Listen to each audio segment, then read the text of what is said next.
Hi guys! Welcome back to my channel. So mag ano ta guys, maghagpatagpat ta diri og mga gulay guys para kauno nato sa unyang paniudto. Sa unyang paniudto. Sa unyang paniudto kuya ko sa Bisaya na ako guys. Di ko kabalo guys kung ano sa niya akong ipangistorya na. Daghan ba daw ni sa Pilipinas guys. So, kag maulit ta, muha taging ani, baligya na to dire sa mga Arabo kay kaunom rin. Labi arbi po ni siya good, labi na magkaong kakanon.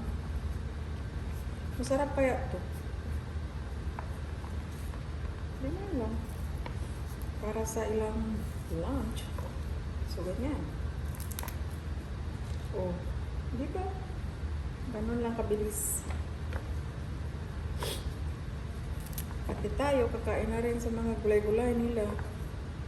Para Malayo sa tapos diri, ito yung radish. And this one also. Ito rin.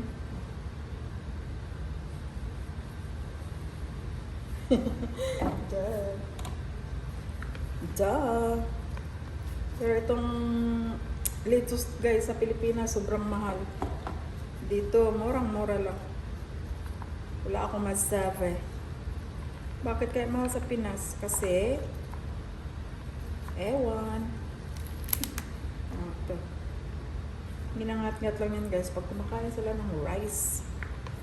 And then ito naman si ayan. Si Rayhan.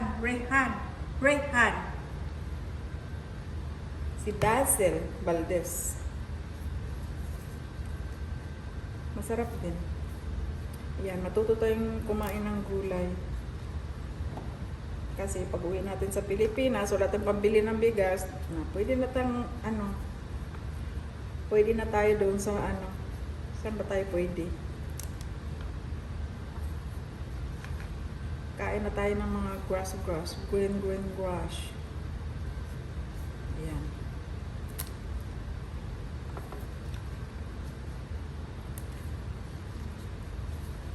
Ayan, nalaglag na.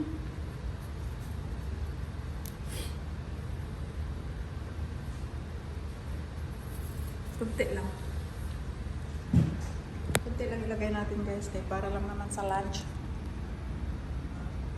Para lang ni madam at ni sir. Para hindi sila mag-away ba, kasi kunti lang ilagay mo, tapos mag-away silang dalawa. Joke lang.